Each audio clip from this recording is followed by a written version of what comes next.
One विभाग दादागिरी ACF बाबू धमक दे इलेक्ट्रिक काम बंद करदेले जामगाँ रे पंचायतवासी जिलापाल कार्यालय द्वारस्थ। एभली अभावनीय घटना देखा मिली नुआपड़ा जिला कोमना ब्लॉक सुनाबेड़ा अभयारण्य स्थित जामगाँ झाकरपड़ा ठारे चलित मास 13 तारिख में जामगाँ झाकरपड़ा को एसीएफ संजीव बनगोला आसी सेठारे चलीथिबा इलेक्ट्रिक पोल पोता जाउथिबा समय रे गाँ को आसी कार्य करुथिबा श्रमिक और कर्मचारी मानकु गाली गुलज करी काम बंद कर देथिले।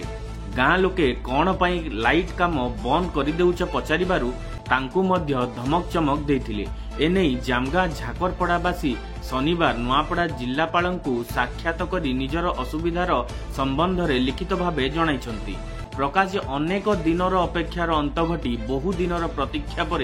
जामगाँ झाकरपड़ारे बिजुली संजोग पाई लाइन खंभ पोता जाउथिला। काहींकी आउ कौन पाई कोमना एसीएफ संजीव बनगोला सेठारे पहुंची तल स्तरीय इलेक्ट्रिक कर्मचारी तथा श्रमिक मानंकु एवं गाँ लोकंकु गाली गुलज करी धमक चमक देइथिले और दादागिरी करिथिले ताहा बुद्धिजीवी महल रे चर्चा हेउछि। एपटे ग्रामवासी जिलापाल मधुसूदन दास को साक्षात करिवा परे डीएफओ महादेव बुड़े कौनसी असुविधा होई नाही कहिथिबा बेले तुरंत काम आरंभ हेबो बोली जिलापाल प्रतिश्रुति देइथिबा ग्रामवासी कहउछंती। एपटे एसीएफ संजीव बनगोला काहींकी एपरी दादागिरी करूछंती एहा ग्रामवासी ग्रहण करि पारुनाहंती। आगामी दिन रे एहाकु नै आंदोलन करिवा पई चेतावनी दैछंती। डीएफओ महादेव बुड़े को मोबाइल फोन रे जोगाजोग करिबाकू चेष्टा करिबारु से फोन ग्रहण करिनथिले। जिला परिषद सभ्य अवनी रंजन जोशी, गाँव पूर्वतन सरपंच तिल सिंह झाकर, संतराम झाकर, सुक्रू सिंह धरुआ, लोचन माझी, हेमराज झाकर, जेमा धरुआ, कविता झाकर प्रमुख उपस्थित रही।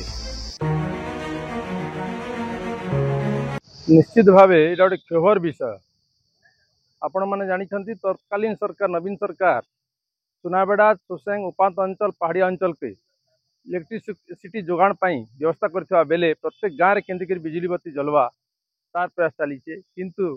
जामगाँ झाकरपड़ारे जहाँ वर्तमान से पड़ारू आसन माँ माने भौणी माने समस्ते अभियोग तो सेठी इलेक्ट्रिसिटी खंभ स्थापन कला बेले से माने वन विभाग तरफ आसिक जहाँ अटकई काम की ताहा बहुत परितापर विषय। आओ मु संपृक्त विभाग को मु अनुरोध करुच्ची तुरंत तांकर लाइन टा जोगा करेंगे और नचेत आगामी दिन में पुणी आम से केमती पहाड़िया अंचल प्रत्येक गाँ प्रत्येक घरे केमती बिजुली बत्ती जलिब से संपृक्त विभाग अधिकारी को मु अनुरोध करुच्ची नचेत आगामी दिन में भयावह आंदोलन हम। देखन आमर जामगाँ झाकरपड़ारे लाइट नहीं लगी सेटा लाइट जिते बेले खमा देकर इलेक्ट्रिक वाले खमा पोतुले बहु सब खमा पोती थे ना गोटे बाकी थी कोमना रेंज एसएफ देकर खमा वाले के जिते काम करते समस्त को गाली झगड़ करके दादागिरी करेट वाले खेदी देले खेदी जी आगे आम देखल अरे एत बढ़िया सुजोग होता दिने पर जली थी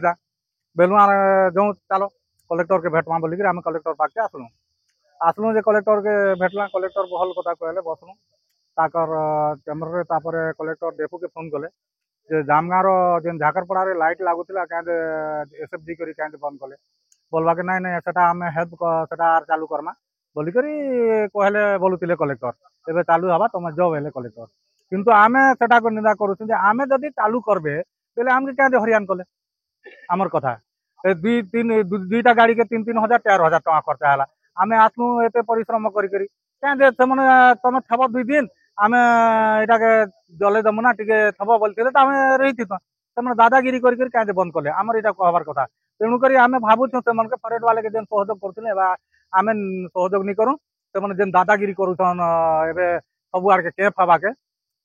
फरेट वाले से दादागिरी आर आम हेमन के किछु सहयोग नहीं करूँ आम विरोध का कर्म आम गाँ गाँव जेन पिला मन वाटर मन अच्छे सबके छोड़े दमु। For more updates, please subscribe to our channel and press the bell icon.